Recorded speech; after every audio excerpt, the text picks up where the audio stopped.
discuss about the chapter 3, that is challenges of adjustment. Adjustment is a continuous and dynamic process. So it is a kind of relationship we have towards our environment and how we relate to the environment and adjust with the stressors or the events that is been going here and there. So what is adjustment?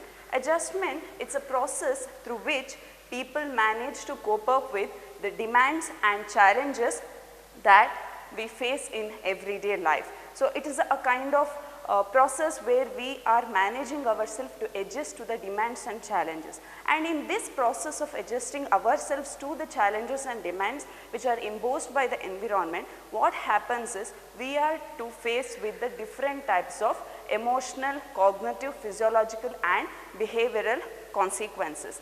And one of that is nothing but stress. So this adjustment or the challenges we face in our life can be from the simple towards the complex issues. So in this chapter we are going to learn about the stress, its types and causes, what are the sources or the causes that leads to the stress, and then how to overcome or how to manage the stress. So what is stress? Stress is something that we usually face in our daily life. In fact, the term that we use in our daily life. So stress is derived from the Latin word called strictus, which means tighten. So it is similar to that. Whenever we feel stress, what happens is we will tighten our muscles, will emotionally be strict into one particular thing. That is how the stress is. So define the stress. It is the response of an individual towards the circumstances or events which will threaten or tax his or her coping abilities. So any of the emotional elements or any of the events or the situations which will affect on us for our response. That means we need to respond negatively to one particular thing, and that is nothing but stress. So example for the stress is, suppose as a student you have to submit some assignments and there is a deadline given to particular thing. Then what happens is during the completion or that process of submitting the assignment, you will be facing the stress. So that is a similar thing, and this can be the simple example. So stress is like that which we will face in our daily life. Now coming to the types of stress. So a person called Hans Selye, who is a Canadian endocrinologist, who is also known as father of stress because he has contributed a lot thing towards the stress. So Hans Selye, he has classified the stress into two types. So one is eustress and another one is distress. So eustress is nothing but positive stress. For example, when during the birth of a child, the mother feels. So even though she feels lot of stress at the initial that process, after the childbirth she feels happy. So whatever the stress she have felt, there is a eustress. Another example can be the completion of PhD or wedding. So these are all the examples for positive stress. And distress, it is nothing but the opposite of eustress, that is negative stress. So distress is the stress which you will be having the negative feedback. For example, failure in the relationships or jobs, loss of jobs or unemployment. So these kinds of things, or death of some person. So these are all the things that will be due to the, are called as a distress. So before knowing of the sources of stress, we need to know what are stressors. So we need to know which are all the elements or the condition that cause the stress. So stressors are nothing but the elements or the any situations or the condition that cause stress are called as stressors. And there are different types of stressors, like it can be an external one or it can be an internal one. So external stressors are maybe like social stressor or environmental stressor, whereas internal stressor can be, it is also psychological stresses. Now in order to understand the concept of stress, here is a general model of stress appraisal given, which tells you or which helps us identify what is stress and how it is interrelated to a person and then what happens. So here is a general model of stress process. So the model describes the stress as follows. So first comes the personal characteristics. So any individual. He will be having some characteristics in my own self. So that can be the physical health, mental health, or the culture, traditions, what he follow. It is my own self. That is a personal characteristics. And in order to develop in the society, what we do is there are some resources which will help us to deal with the environment. For example, the resources can be like money, the medical care, or the skills, we equip personal skills, personal development, and social support, job. So these are all the resources that are required for an individual to develop in a society. Now, with respect to this, there are another thing that we are focusing today, that is stressors. So along with these two things, there is one more thing called stressors, and stressors can be, as we have discussed, it can be environmental, physical, or psychological stressors. And with their intensity, like sometimes the stress will be with the low intensity, sometimes it will be with the high. Sometimes the stress lasts for only short duration, and sometimes it prolongs. And some conflicts or the stress which we feel are very simple, and some are very difficult.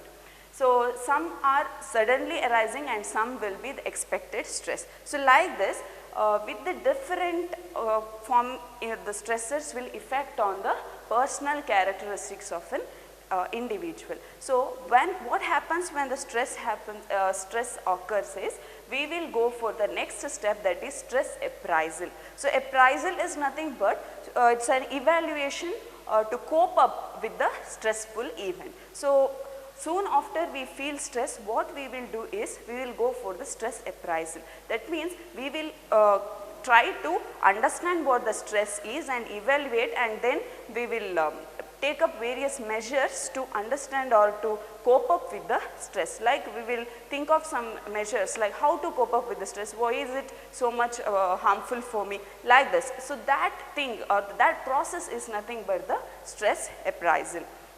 So once we are done with evaluation related to the stress, then we will go for the response. And the response are classified as, either the response can be a physiological one, or the response can be a behavioral one, or it can be a cognitive, or it can be a emotional one. So physiological response, it can be like mood swings, or lack of confidence. So those are all the things. And behaviorally, we can come up with the lack of food, nutritious food, or addiction to smoking, drinking. So that can also be a response of an individual towards the stress.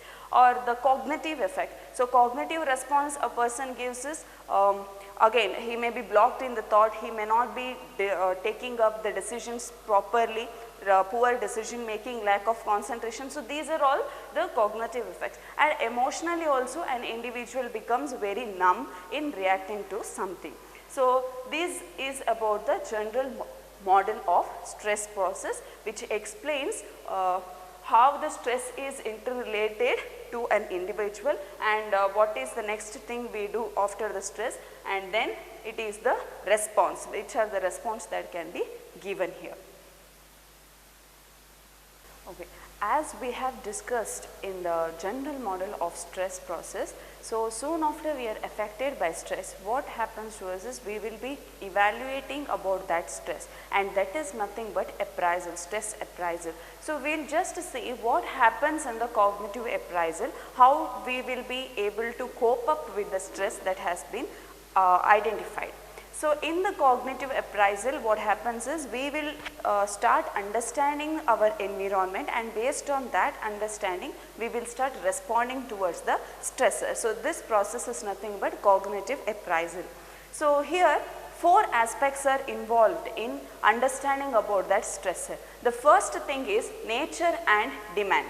So what exactly is the nature of that particular challenge we are facing?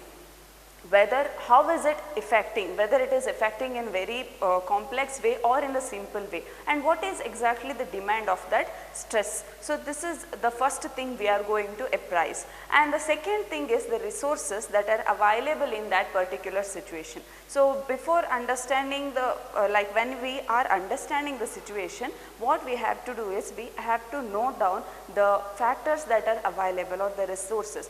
For example, if I am finding so much difficulty in my physical condition and that physical condition is causing me the stress. So what happens there? The resources which are available to cope up with that stress is nothing but the medical care. So we can directly go for the medical or the hospitals, and then we can get the care or the suitable treatment so that my stress can be decreased. So like this, what are the resources which are available? For a person, if he is unable to cope up with the due to the financial issues, then he can ask for some money or loan or something to reduce his stress. So that is nothing but the resources. And the third factor that is important to overcome the stress is the judgment or thinking about the consequences. So this factor is causing me stress. Now what will be the consequences after the stress? Whether it is going to affect my career or whether is it affecting in my physical health. So like this, what will be the consequence? So that is also one of the aspects we will consider in the appraisal of stress. And the fourth element we consider is nothing but the personal meaning. So now I need to understand what is my valuation or my opinion with respect to the stressor. So how is it affecting me, or what will be my role in guiding about that to some other person, or can I take the help for some other person? Am I taking everything in a negative way, or is it causing me in the positive way? So like this, personal or the self evaluation about that whole event is nothing but the another aspect we will use in the cognitive appraisal. So now along with all the four aspects, there are some factors that are affecting towards the stress appraisal, and a factor can be the past experience. So if at all you have come across the similar situation in your past, so there how did you dealt it, whether it was successful or unsuccessful, failure, and whether you have that ability to control the circumstances or the environment or the situation that is producing the stress. So all these factors are very, very important. So your past experiences, and in the past experiences, if you have succeeded in overcoming the stress, definitely you can apply the same technique here. But if you have failed in overcoming the stress last time, then here you can come across with the new technique in overcoming the stress. So that is one of the, those are also the factor that is essential when you face the stress. So again, one more factor that will affect it there are nothing are ability to control the circumstances. So how we are going to control the nature demands. So that is also one of the factor which is essential when you appraisal or in the stress appraisal. If you just look at the factors or applying it in the general example, for example, interview. When you are going for the interview, last time you have been to interview and you failed in some presentation, you were nervous, and this time when you prepare yourself for the interview, you will be keeping up all those factors which made nervous for you the last time, and this time you will prepare in a more advanced manner so that you will face the interview. You will face the interview in a more confidential way than you had in the last time. So that is how one situation will help you to correct your mistake, and it in turn helps you to reduce the stress next time. Coming to the types of stressors, there are three different types of stressors given. So the stressors can be a physical one, environmental or psychological. So as the name indicates, physical stressor is nothing but any physical condition of an individual will affect on the people. So that is nothing but the physical stress. For example, if an individual is suffering from some chronic illness like cancer or AIDS, so that causes stress in an individual. Or if there is any heart diseases, or if a person is physically challenged. So these are all some of the physical conditions that provokes the stress, and those are called as the physical stressors. The second is environmental stresses. So the place where we live is also very important. So if the climatic conditions of our environment, like whether it is too much hot, whether it is too cold. So both is harmful for us. So that can also cause stress. Or the place where we live, if there is a high pollution over there, or noise pollution or soil pollutions, or if there is a very much traffic jam in every time beside our houses, so such conditions may also be producing the stress within an individual. And also environmental stressors can be like tsunami, flood. So these kind of natural calamities will also provoke the stress. The another type of stress is psychological stress. So psychological stress stressors are nothing but the mental makeup of an individual that influence on the life of a person. So how is my mental health, whether I am too much worried or whether there is anxiousness. So these are all the factors that causes the psychological stress in an individual. So in this chapter we are going to learn in depth about the psychological sources of psychological stresses, and they are conflict, frustration and pressure. So firstly, to note what is frustration. So frustration is, it happens when there is an obstacle between what you desire and your goal. Okay.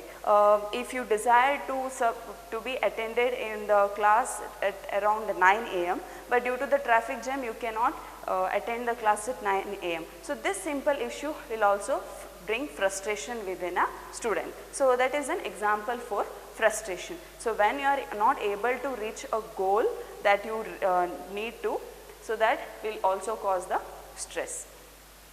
And some other conditions that will provoke towards the frustration are like this: when an appropriate goal is not present, when we don't know what to achieve, or when we want something we cannot have it, or we are not sure what we want, or when we are setting some unrealistic goals that are not achievable in this time. So that those are the conditions which will provoke towards the frustration in an individual.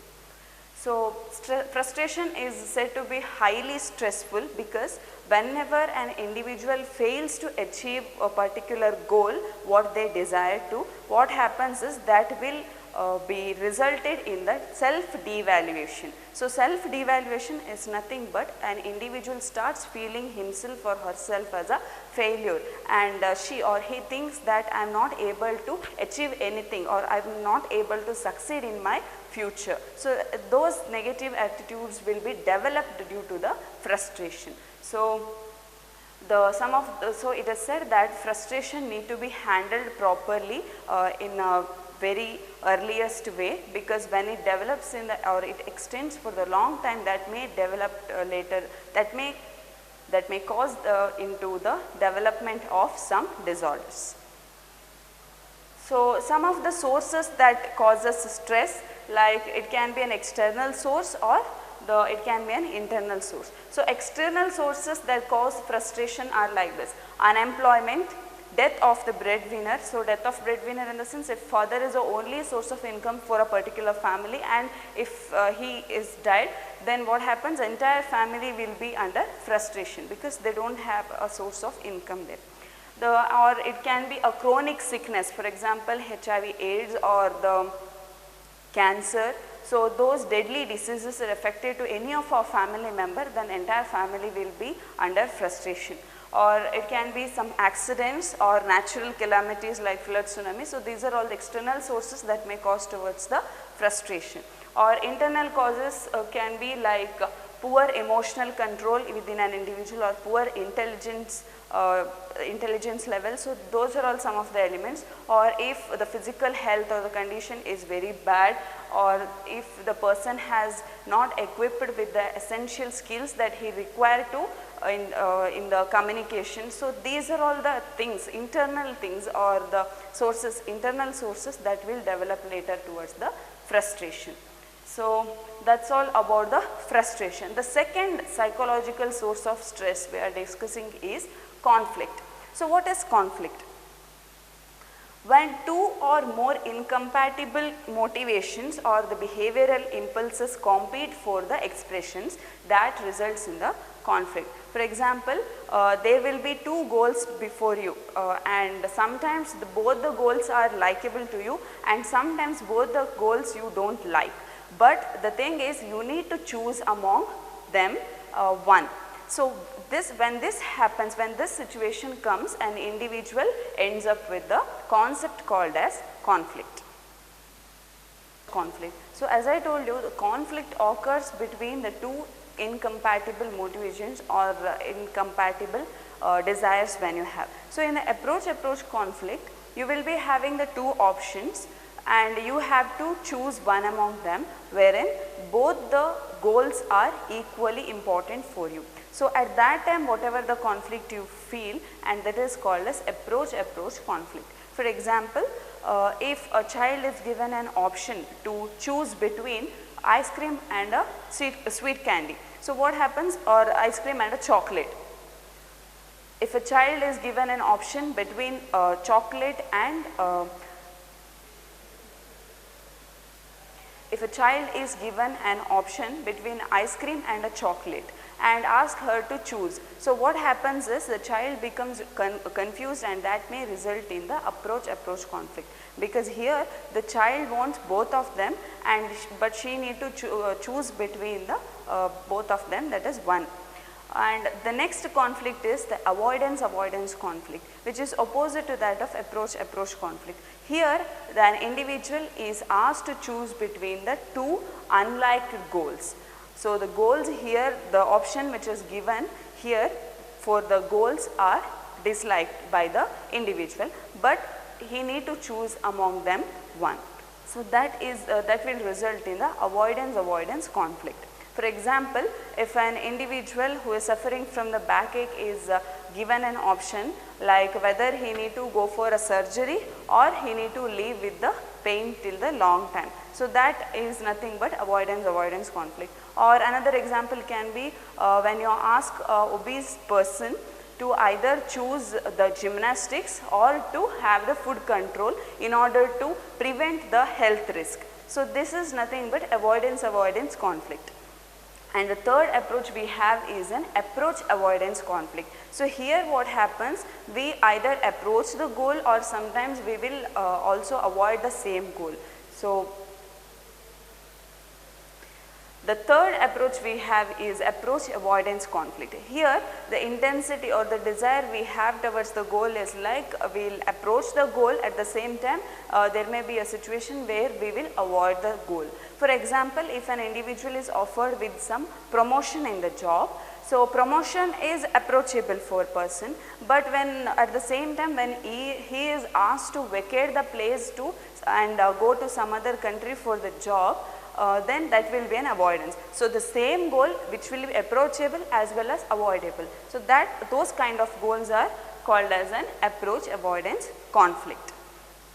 So the conflict may not be sometimes between the goals, but it can be between the social issues and social values and the person. So sometimes the what we desire to do, but the society or the social values which is present in our home or in the family will provoke us to behave or as they say. So this time also an individual may end up with a conflict, and improper handling of the conflict may result later towards some deadly diseases or like some disorders, mental disorders also. That is why whenever an option is given for you to choose between the two goals, students be aware and be conscious in choosing the goal so that you will not regret it further in the future. So the next source of psychological stress we have is about the pressure. So pressure, it is good for a certain level, at the same time it will be harmful at another way. So if there is only because of the pressure we can do some work. So pressure will act as a motivation sometimes. At the same time, if that pressure is pulling up so much, then that time it will result in mental disorders. So pressure, it can be the sources which will be affecting the pressure. It can be an external one or it can be an internal one. So external pressure are like, for example, if there will be lots of pressure by the parents or the teachers towards the student to score good marks in the sense high marks. So that will result a pressure, and those kind of pressure from the external sources are external pressure. and if the pressure is by internal source, that means if student himself feels so much pressure, like everything must be in a very perfect way, this time I need to score above 90 in all the subjects. So this kind of pressure, if individual himself pushes for him, so that will result in the internal pressure. So that may also result in the internal pressure. So this is about the sources of psychological stress. So now in general, to discuss about the sources of stress, what when keeping in mind whatever we have discussed till now. So the sources of stress are can be life events, daily hassles or experience of crisis. So any life event in an individual's life, for example wedding, childbirth or promotion. So these kind of some life events may also causes the stress in an individual. As I told you, the stress can be a positive thing or stress can be a negative thing. So positive stress, as I told you, the childbirth, wedding, all such things will lead towards the positive stress, whereas some life events like death or some fire accident, so these kind of thing may also result towards the it can be resulting towards the negative stress. The another element we have is the daily hassles which we face. For example, interruption of power supply, or there is a poor network in our environment. So these may also provoke towards the stress in an individual, or unexpected arrival of the guest towards our home, or if the neighbors are having quarrelsome with us daily. So these are the some simple issues may also cause the stress. And the third thing can be the experience of crisis. It may be like the natural calamities, we have fire accidents. So these things may also develop a stress within an individual. So those are all the crises. So now, so far we have discussed about the sources of stress, and we have seen the types of stress, how is it affecting, and what are the stress appraisal we will be taking up. And now we will discuss the effects of stress. As we have seen in the general stress model, when the response what an individual gives to the particular stress can be like behavioral, emotional, physiological or cognitive. The same way we here see in detail how does the stress affects an individual in the 4 different manner. So the first effect that is emotional effect, how the emotionally stress affects on an individual. So emotionally what happens is an individual mood will be imbalanced, or we can say that emotionally an individual experiences the imbalance. For example, that may create in the mood swings. So a person will be normal to particular moment, but after some time, since he is facing that frustration in himself, that makes him to behave in some other way other than the normal. So he may be angry now and he may be quiet later, but after some time again he is very anxious and he will act in very abnormal way. So that is also possible when he affects in the emotionally. And the second effect is physiological effect. So physiologically, as we all know, stress is not only causing something cognitively, but usually what we will do when during the time of stress, we will take up we'll hold our hands on the head and we will say that we are facing very much stress. But you know, there are physiologically reactions. The body will respond and regulate entire functioning in a very different way when we are under stress. So that is nothing but the physiological effect. So what happens? So physiologically when we are under stress, there will be a arousal in our body where the part of autonomic nervous system, that is sympathetic nervous system, will be activated. So as soon as sympathetic nervous system gets activated, it starts releasing the stress hormones like adrenaline or cortisol will be released in the body, and due to those stress hormones there will be various physiological changes an individual come across, and those changes can be like trembling, or he may feel more anxiousness, and the heartbeat increases, breathing level increases, there will be poor digestive activity. So these kind of changes we will be facing during the physiologically during the stress.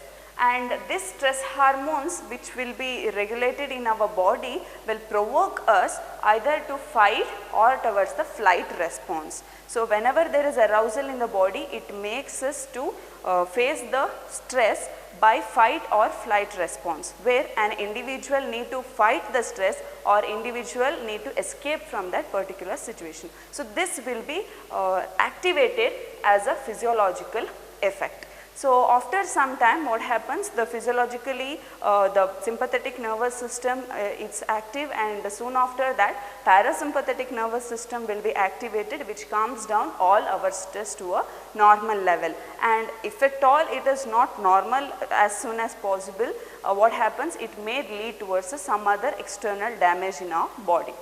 So that's about the physiological effect. The next effect we have is a cognitively. So cognitively, or the thinking manner, what happens? So we will be start having a lots of changes cognitively too. So the main thing what affects here is the decision making. So individual under stress will not be able to take any decisions in appropriate way. If at all he starts communicating to other person, what happens, that may lead to arguments. So then it may lead to a loss or failure in the job, or there will be a lots of misunderstanding takes place. So that is why during the time of stress arousal, you are not supposed to think, or you are not supposed to argue or take decision during that time. Then behavioral effects, what happens is an individual may lose sleep, there will be sleep disturbances, an individual under stress may not consume the nutritional food during that time, or he may get addicted towards some other sources, that may be drugs, alcohol or smoking. And in turn all this drug smoking will lead to an individual's poor concentration, decrease in the memory, and a decrease in the decision making. So cognitively again that may get into an effect. So that's all about the behavioral effect. The last effect which everybody feels during the overload of the daily hassles is a condition called as burnout. So burnout is a state of physical and emotional exhaustion which includes the feeling of hopelessness or the chronic fatigue or lower pressure, like that. So what happens in the condition called burnout is, this is mainly faced in some of the occupations like nurse. So where they need to always, they will be treating the illness, the sick patients, and every day they will be looking after those sickness, and which the daily hassles will turn out into the overload, and overload will turn out into the condition called as burnout.